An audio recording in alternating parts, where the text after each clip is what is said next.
Have you ever seen something from the corner of your eye that wasn't there when you looked again? How about hearing from a friend of a friend that while they were hiking somewhere, they thought they saw something impossible? When they spoke to a ranger, there was always a simple explanation that left you unsatisfied. My name is Chris, and this is my colleague Jack, and we're senior wardens for the Creature Conservation Initiative. We protect the world from the creatures of superstition and myth, but more importantly, protect those same creatures from the world.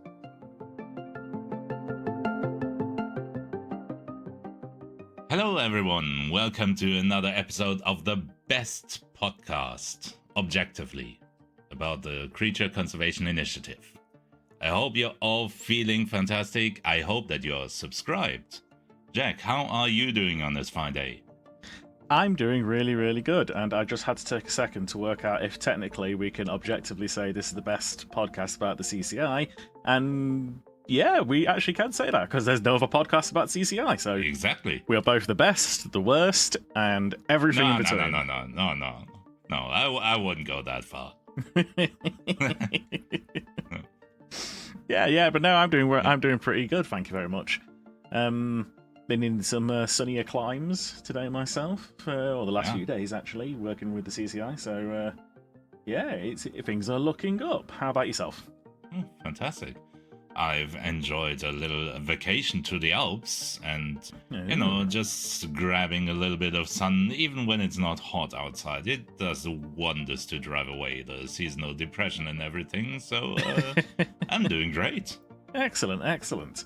Yeah, what's got you in the Alps then? What got me in the Alps? So you know how you sometimes talk about they probably don't send you to deal with creatures because you just sit there and cuddle them because they're too cute? Yeah.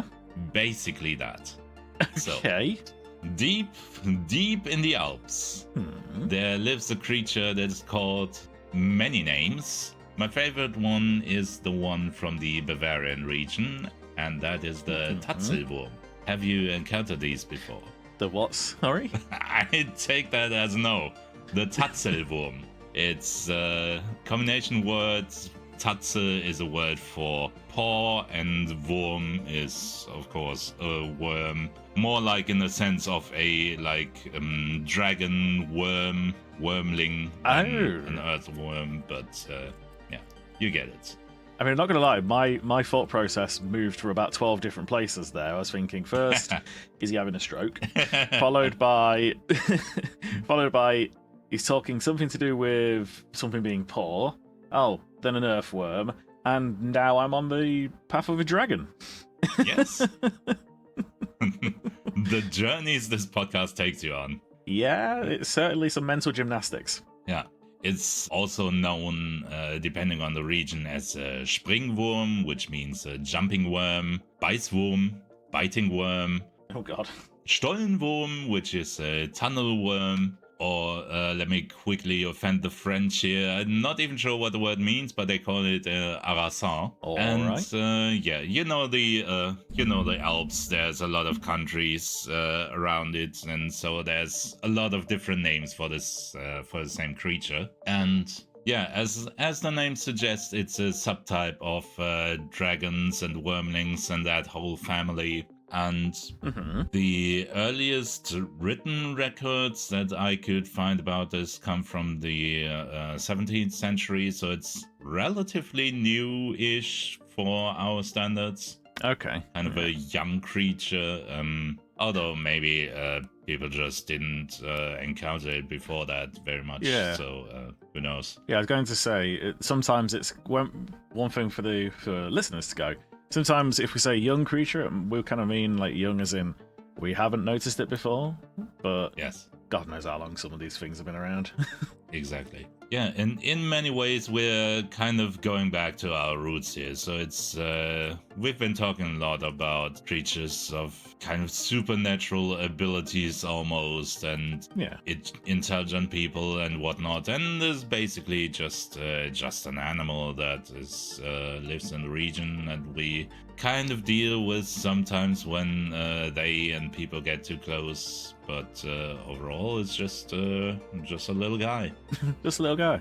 Just a little guy. And the other way in which we're going back to our roots is that it has some similarities to the basilisk, which we will come to in a minute. But I'm getting ahead of myself here, I think. So what you have to imagine when we talk about a Tatzelwurm is, you know, these kind of worm dragons that are basically like a long snake. Yeah. But usually have 2 front legs, or at least in many cases. So that's what we're talking about here. Okay, yeah. Except it has a head that looks a lot like a cat. What the hell is this thing? Well, it's a cat dragon. Cat dragon worm. Yes. This is something where nature just went wrong. This sounds like everything from the recycling bin of nature. The parts that it's thrown away. Excuse Just gone, well, we've got to use it. It's premium parts. Just reassembled in interesting ways. Okay. Yeah, so it is related to lindworms in some ways. Okay. But that is a whole different episode. Yes.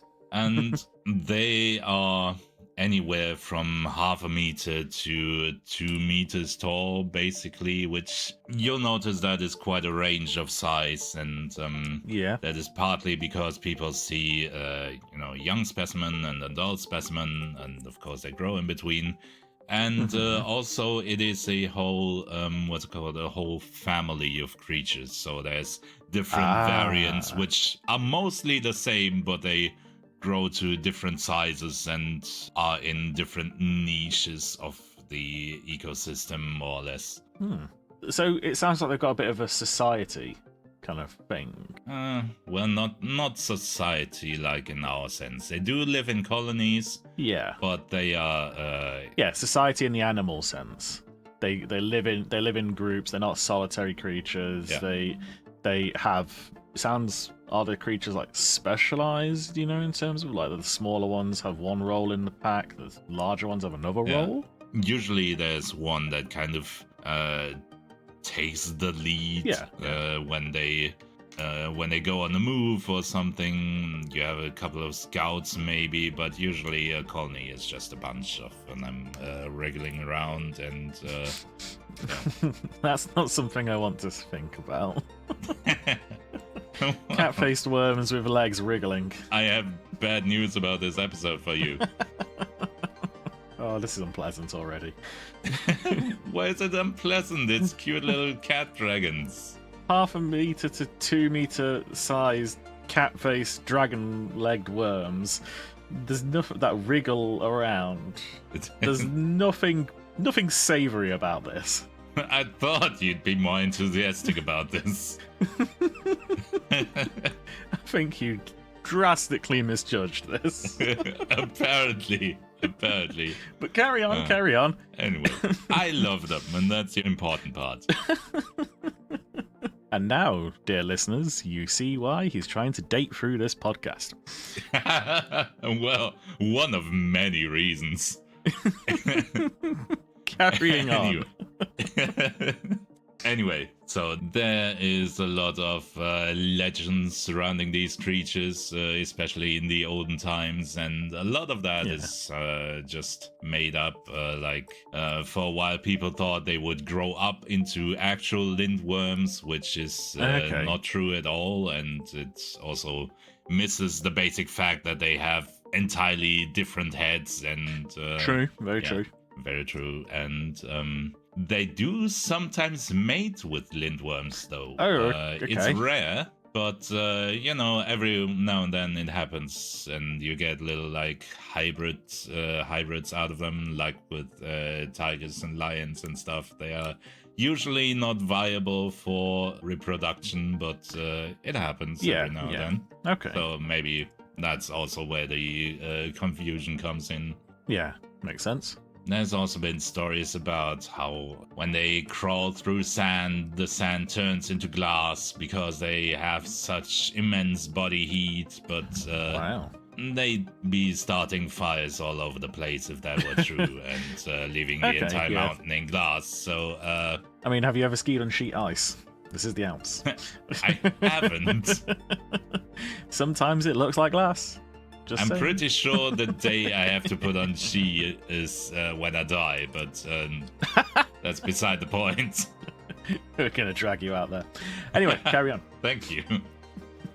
Yeah, but there's a grain of truth to that because they have very high body temperatures, like a lot of creatures Alright. in that like dragon-ish family of creatures has. So they do tend to live in cooler regions, and they, as I said, they live in the Alps. They live relatively high up where it gets cooler, and the colonies are usually in caves. So yeah, they do try to manage their body temperature a bit. So that's a grain of truth behind that one. One story that I just found quite amusing in a way.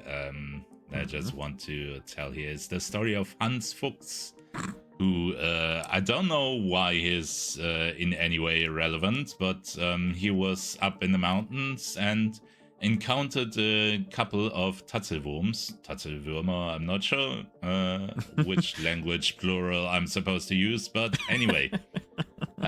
He encountered a couple of them, and they chased him down the mountain, and he was very afraid, and at some point he ended up back home, and he basically died of a heart attack because he was so afraid.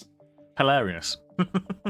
Yet the hilarious part comes now, because his family finds him while he's still alive, and while he's dying, the most important thing to him apparently is describing exactly what this creature looks like. So he's lying there, clutching his heart. Wife, child, I need to tell you something. No, there's no time to tell you I love you. I need to tell you that I've encountered a worm that has a cat head, and it's 2 to 7 feet long. And I assume the assumption is that he was probably having some kind of hallucination at the same time as dying, according to his family. Maybe.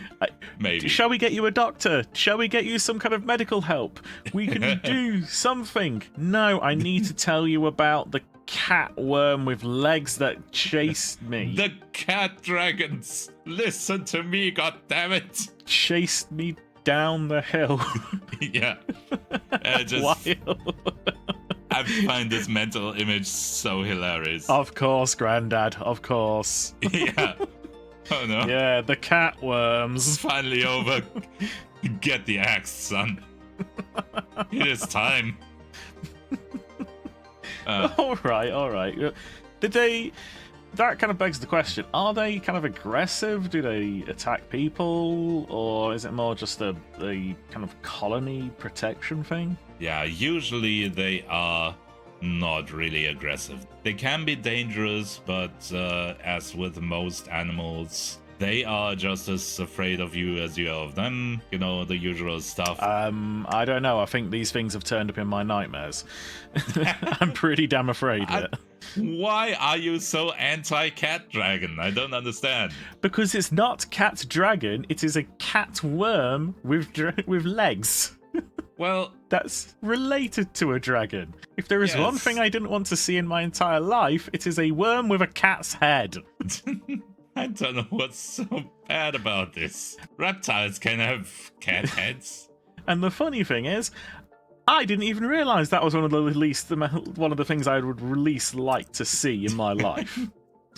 Until just now. I don't understand. They're so cute. Anyway, we kind of drifted off there. What I was trying to say is they can be dangerous, but they usually don't attack humans. They defend themselves, but even then they give you lots of warning signals. They hiss at you and shriek and all that kind of stuff. So you really have to go for it to make them hurt you in any way, because we are usually not part of their diet. So Okay. Maybe the largest ones, but even then, it's very rare that they actually attack humans. Yeah. Okay. Okay. That makes sense, especially if you're saying that they live quite high up, like high altitudes. Probably not encountering us very much. Not very much. They usually feed on like animals in the area, whatever runs around there, like goats, maybe some cattle here and there if it's a group effort, because a cow's pretty big for a single one, but they do hunt in packs sometimes, so Yeah. if they work together, sometimes that happens that they rob a cow from a farmer up there or something. But yeah, that's Take a cow from a Swiss farmer. Yeah. yeah, something like that. They're not made of chocolate. Yeah, Sorry. usually. Carry on. Next episode, the famous chocolate cow. Oh, I wish.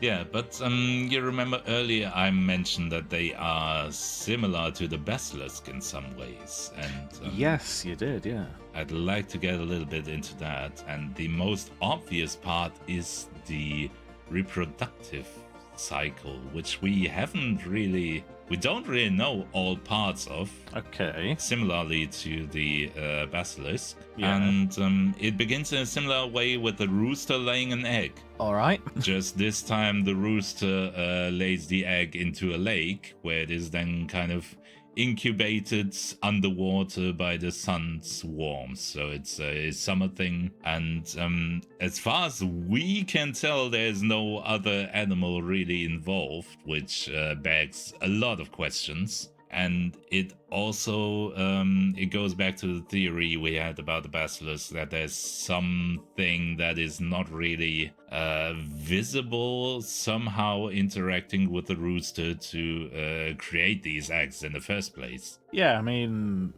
yeah. Trying to think of it as out there as I can. Water.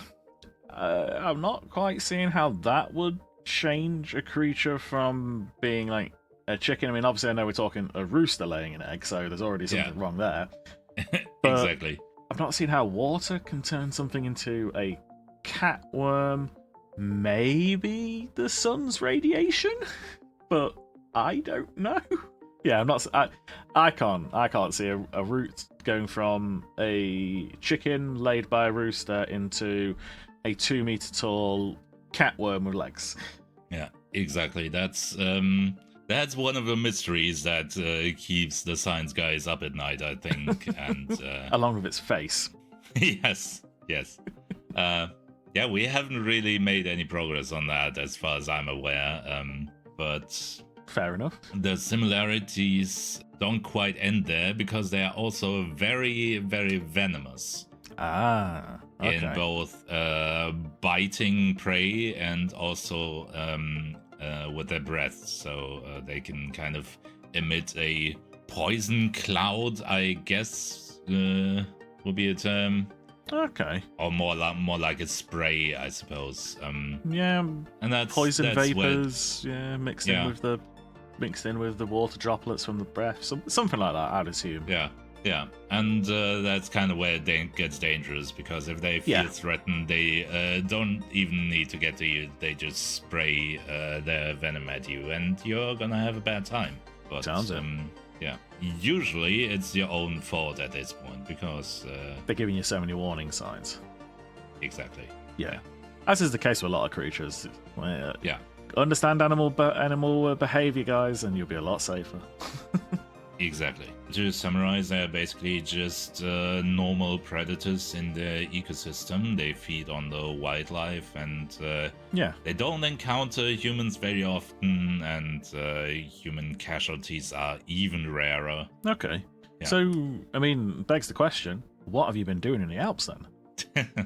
Yeah. So the part where we do intervene is when, sometimes populations get very large, so that they spread out more, and maybe they cross paths with villages, or maybe hunters get wind of a colony and try to hunt them for scales or fur or whatever.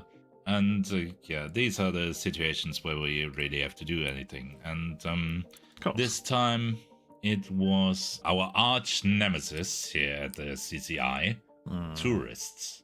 Yep. So basically, there was a couple of hikers that were hiking through the Alps, as they are wont to do, and they happen upon a cave, and they peek into that cave, and they see these little dragon thingamajigs with cat heads on top of them, and they make a video, and the video goes viral, and there come more hikers and more videos, and our social media team is doing what they can to convince people it's fake, but there's a certain critical mass where you can't really stop this from spreading out. So basically we were on the verge of just having tourist buses go to this cave, and we had to do something because it's a danger for the animals, of course, and the other way around. Tourists are not always known for handling animals with care, so it's easy to see how they could then get themselves poisoned, venomized, whatever you call it. Yeah, and then you have normal authorities going in because someone's died. Exactly. It gets extermination. It just spirals. It spirals. So that's why we were on very short notice. I was sent there with a couple of other wardens to basically relocate the colony somewhere else. And problem was that this cave was it was accessible by foot, but it's not really it wasn't really somewhere where you could drive up in a truck and just load everything in. So it was something of no deal, and we basically had a setup where there was a truck waiting further down. Yeah, we had a jeep that ferried crates back and forth, and so the way we catch them is similar to snakes, actually, and these hooks that they use, and then they just grab the tail and put them into a bucket or something. You've probably seen the videos. Yeah. And it works quite similar here, and it was a colony of a smaller variety, so they were like half a meter, 70 centimeters long at the most. Big enough. And at that size, they are not really, they don't look like dragons, they just look like snakes with front legs, basically. So, okay, yeah. Only thing is, buckets are too small for them, so, and they get very agitated if they are too confined in a very small container or with too many other Tatzelwurms. So basically what we had was we had crates that were the size of like medium to large dog carrier crates. Yeah. And then you can put like 2, 3, 4, 5 of them in a crate. Depends a little bit on their character, how well they know each other, and how fond of each other they are. You have to go a little bit by feel on that one. Yeah, you have to gauge it in the moment. So, yeah.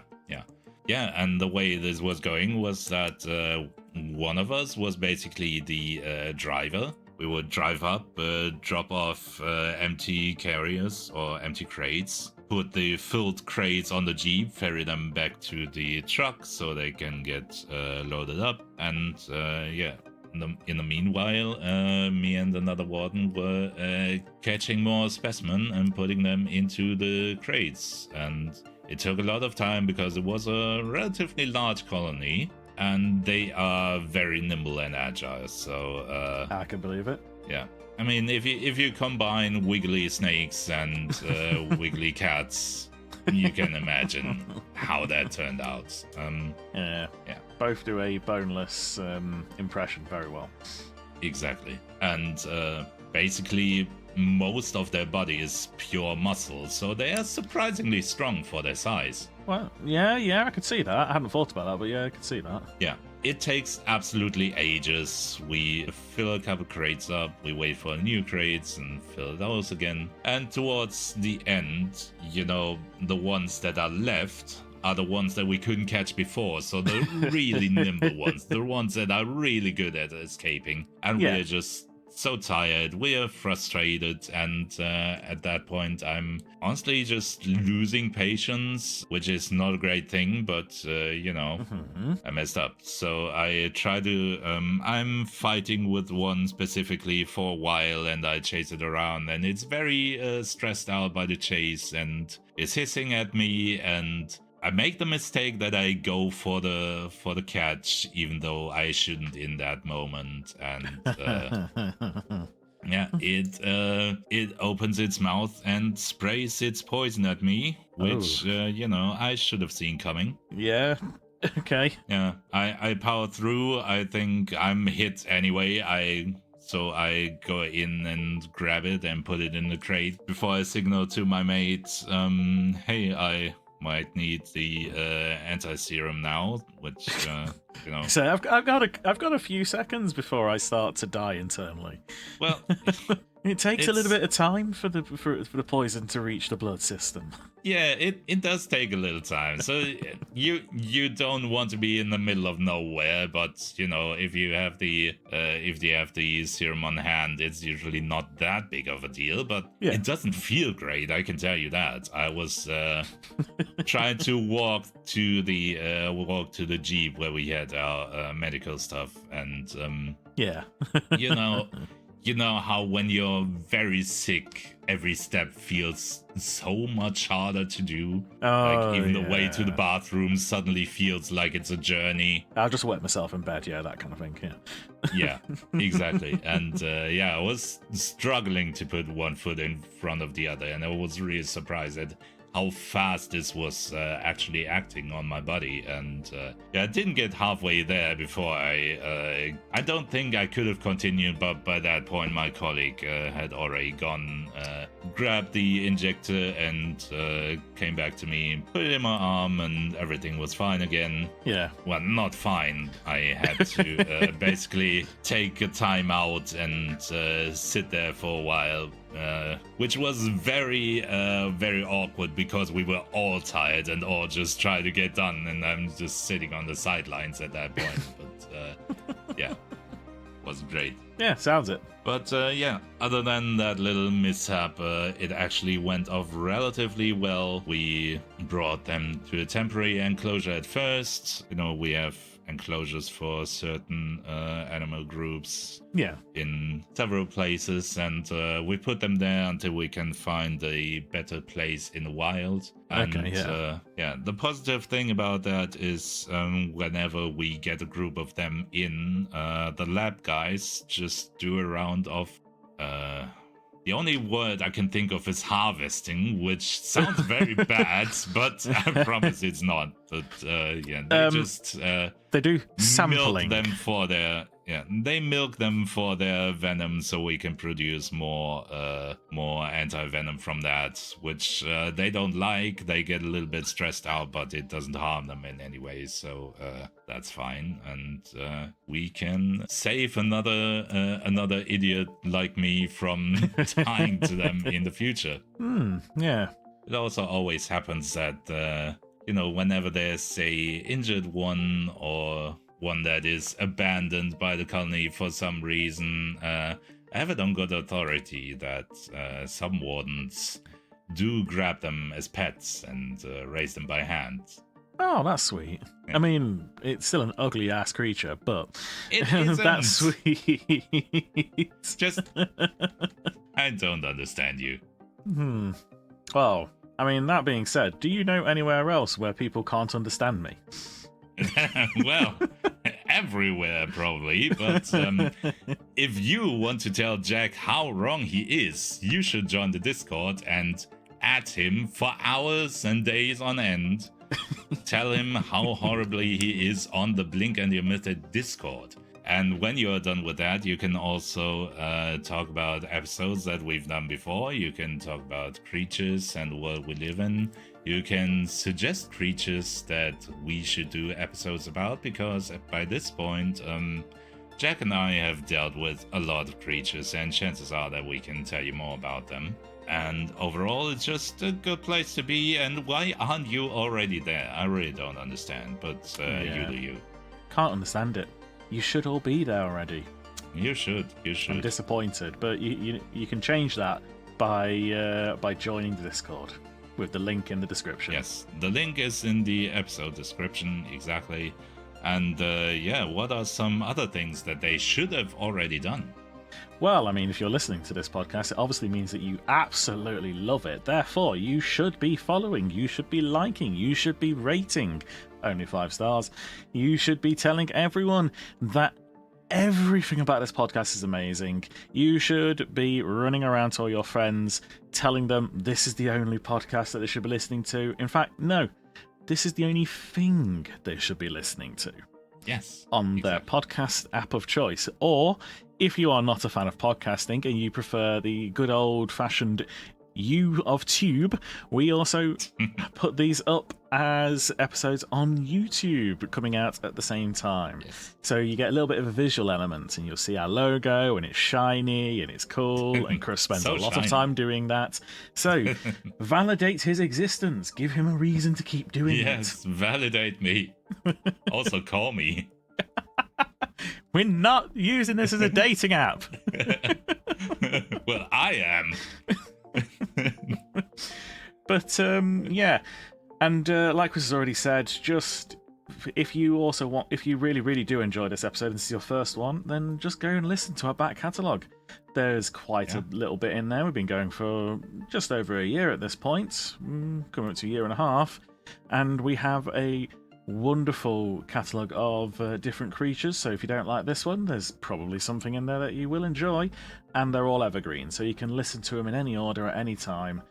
You just might miss a couple of in-jokes that appear ever so often. Exactly. Go wild, listen to all of them on repeat. I mean, what else are you going to do all day long? Let's be honest. Yeah, there's nothing else to do, really. Not nowadays. Nothing else happening in the world. Nothing. But before we move down that rabbit hole, I think it's time that we say goodbye. So, thank you very much for listening, and goodbye. Goodbye.